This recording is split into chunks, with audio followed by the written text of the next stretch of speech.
जी हाँ मेरे दोस्तों, आप लोग दिल थाम के बैठ जाइए और अपना अपना पकड़ के बैठ जाइए। देखिए आप लोग गलत मत समझिए, हम सीट की बात कर रहे हैं।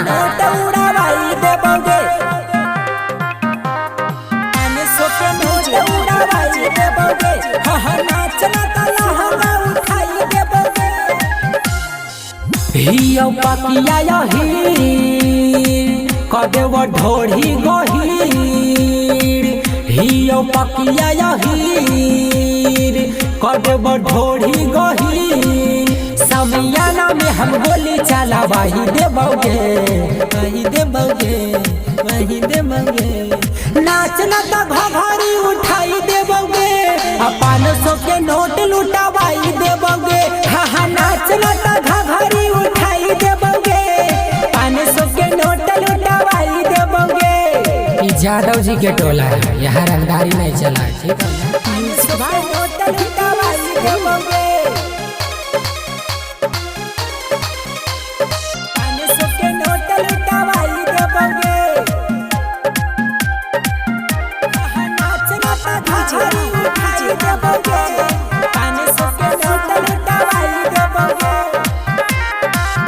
ये कता जवानी तोरा हमारा तहरा पाव हो, जो बनाऊ फान मारी हमारा के बोलाव हो। तू कुछ न समझई ना डाले की एक जवानी तोरा बड़ी तड़पाव हो, जो बनाऊ फान मारी हमारा बोलाव हो। हियो हमलो फर जान हो पूरा शहर, हियो हमलो फर जान हो पूरा शहर। समियाना के चोट घोपावाई देबोगे, नाचना तो घघरी उठाई देबोगे, 500 के नोट उड़ावाई देबोगे। हाँ नाचना तो लहंगा उठाई देबोगे, 500 के नोट लुटावाई देबोगे। धक्का मुक्का मत कीजिए, ठीक है, एक एक करके आइए, लाइन में लग जाइए, सबको मिलेगा। हाँ mix by MRS digital recording studio Balwant सागर।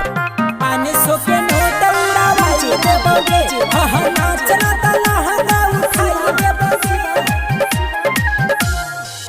नाम हो नीतीश राजा बचना ही पई भी, अपना जवानी टूटा हमारे पलुटई भी। ऐसन वैसन बुझले कि तू हमरा नाम हो नीतीश राजा बचना ही पई भी, अपना जवानी के तू हमरे पलुटई भी। बना ले तू लभर जिंदगी जीतो सवार, बना ले तू लभर जिंदगी जीतो सवार। तोरा नाम 2 कट्ठा लिखवाई देबोगे, नाचना तो घघरी उठाई देबोगे, 500 के नोट लुटावाई देबोगे।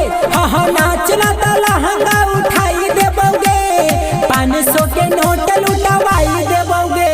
हम ही नीतीश राजा बजा दो बाजा।